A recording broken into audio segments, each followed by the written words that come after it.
Please be sure to use supported creator code Justicul when buying things in the item shop. I will give a shout out to someone who can prove they bought something with it in my next video. It would be greatly appreciated. Thank you very much.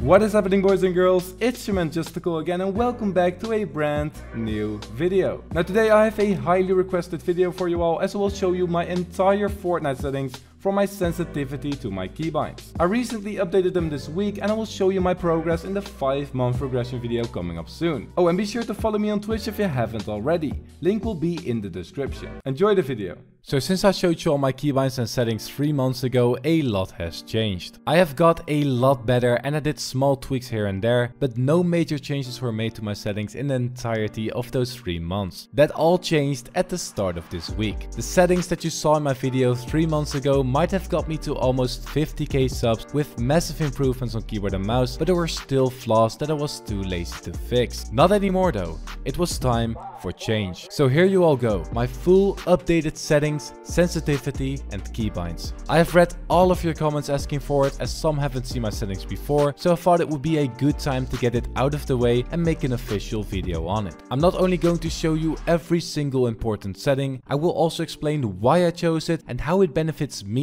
and potentially you, the one who is watching this video. Pause it whenever you want, copy any setting you like, and most importantly, enjoy the video. Now to start it all off, we are going to look at the most basic settings, the video settings. I obviously play on full screen with a display resolution of 1920 by 1080, but where things change is my 3D resolution. I currently play at a stretched resolution of 1656 by 1080. Martels' video on it originally gave me the idea to try it out, as he said that it felt amazing to play on, and after trying it out I can say that I really like to use it as well. Now I know people will probably hate on me for using it, calling it ugly, calling me dumb for not knowing that it has no advantages, and trust me, this has happened in my Twitch chat already. But I know it has no advantages, I know it might look ugly, but it feels way better for me personally to play on, and that is what matters to me a lot. I've noticed that my gameplay became a lot better and that it definitely benefited my playstyle. It might be a placebo effect, but I'm perfectly fine with that as long as it feels better for me. So if you're open-minded like me and not afraid to try something out, then check out the video Martels did on how to change your resolution and see if you like it. If not, then switch back. After all that, I put my view distance on far, as I didn't notice a massive difference between epic and far, and I wanted to squeeze the tiniest FPS out of it. Besides that, everything is either on off or low. This is because I don't have a dual PC setup, and most of the time I stream, record and play the game at the same time. This destroys your FPS, so I wanted to get as much FPS as possible. I probably still have a lot of flaws in my PC that I can fix to boost my FPS, but I'm not an expert on computers, and if anyone is, then please DM me. It would be appreciated.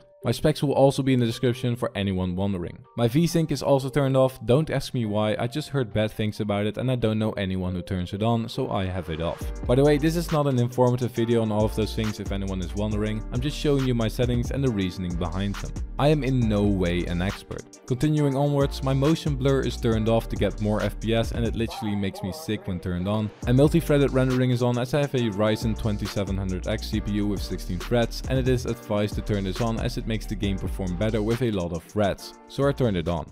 Moving on to my sensitivity. You might think that it is still the same from the video 3 months ago, but I changed something small. Comment down below if you see it before I tell you. Those are the true loyals that have watched all my videos. Before going into it, my mouse DPI is set to 500. Just keep that in mind. I tried 400, but I experienced it as a little bit too slow, so I bumped it up a tiny bit to the perfect setting, in my personal opinion of course. Now looking at my mouse sensitivity X and mouse sensitivity Y, we can see that I both have it on 0.100. I copied this setting from Svenos, as I was watching him at the start of my progression. I liked it and never changed it since. These truly are the best sensitivity settings for me personally, and I don't think I will ever change them. Try them out for yourself if you're making the switch or changing sensitivity and see if you like it. This however didn't change from the video 3 months ago. My mouse targeting sensitivity however is where the change comes in. 3 months ago I set my mouse targeting sensitivity to 0.893 and my mouse scope sensitivity to 0.400. All this time I experienced it as too fast, and even though I kinda adapted to it, I still wanted to change it.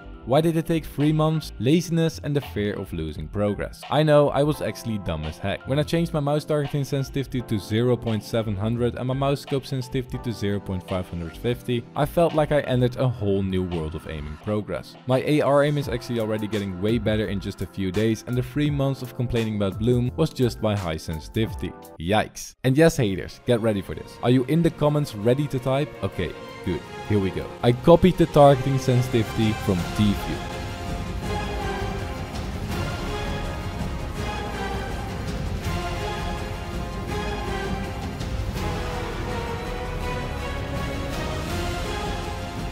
I know, I'm a TView wannabe, but analyzing his late game AR sprays with him lasering opponents out of the sky, I was fascinated, so I picked the sensitivity and enjoyed it a lot. So keep hating. Oh, and yeah, the scope sensitivity, I just adapted to it so it felt the same as before, as my snipes were pretty good already. Let's continue. My toggle sprint is off. Sprint by default is on, as shift is my crouch button and I really enjoy using it as I have used it for 2 years in CSGO. But we'll get to the keybind part later. Sprint cancels reloading is off, just because I hate when it happens accidentally. Tap to search/interact is on, just because of my use keybind, which we'll get to in the keybind section as well. Hold to swap pickup is off, because I find it annoying once again. Auto open doors is on, as I got used to it and see no benefit in not using it. Auto pick up weapons is off. And finally, auto sort consumables to right is on, as I like to have them in the final slots. I think everyone does, so no explanation is needed there. My brightness is on default and my volumes change from time to time depending on how garbage my teammate's mic is. Now back to the interesting part again, my colorblind mode. Now important disclaimer, I am not colorblind and seek no intent to disrespect people that are. I'm just using it for a competitive advantage. I had to say that as someone got mad at me before, so yeah. But in all seriousness, I changed this as well. I first had it on Deuteronope 6, didn't like it, then changed it back to normal for a good month, to finally now switch it to Tritanope 10, on which it will stay. I really like the colors on this mode, and if you didn't know already, you can look into the storm better with it, which is the sole reason I use it. A lot of pro players use it, and if you want to see a really good comparison video on it, then I will link one I found in the description. Be sure to check it out. This is all personal preference, but I would recommend to give these settings a try.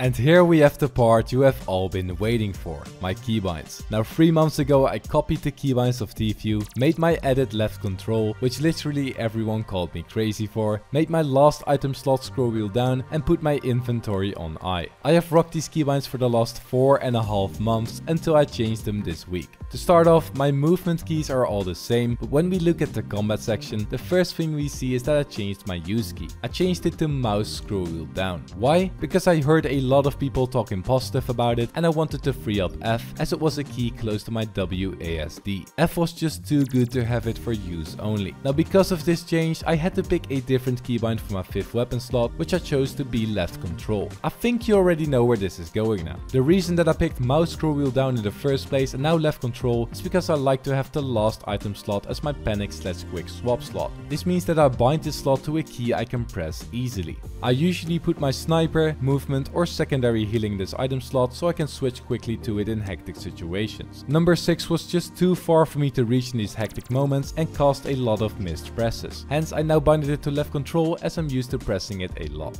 Now my building binds are all the same. Yep, still a TView wannabe. And I decided to put my push to talk on caps lock because why not? I changed my inventory keybind from I to left alt because reaching I with my finger wasn't really the best idea. It's really hard for me to use my left thumb for keybinds as I only use it for my spacebar, but this is a nice start to hopefully get used to using my thumb in the future. The last thing that gets interesting however, and that is the final and most important piece to the puzzle, is my edit key. You have probably guessed it already, but I indeed changed it to F. Now I have been preaching for months about how I have a strong pinky and how it feels natural for me to press left control, and to be fair my edits were getting quite good. But this week I just decided to try something new as I noticed that my editing had hit a plateau, so I changed it. Now I'm only a few days in, but I'm already noticing that it is a lot easier to press, which instantly made me more efficient in editing through a floor and pyramid. I could barely do this with left control as my pinky wasn't fast enough. Now I know most of you have probably watched Jarian's video on optimal keybinds, and yes, having to press F, E, D, C and R all with your index finger isn't really that optimal, is it? Now I 100% agree with you, it's not optimal and I might change my building binds if I ever decide to go pro, but if I would change my building keybinds right now, it would mean that I could probably make a brand new progression series again, as I would start from scratch. This is not something you want as a YouTuber and a content creator, as Jarian has said in the same video as well, as we need to get gameplay and clips for our videos. So even though it is not optimal, it will make me a better player while keeping the same skill level and mechanics. I'm still getting used to it a lot, but I already noticed improvements and I will show you more in the 5-month progression video that is coming soon.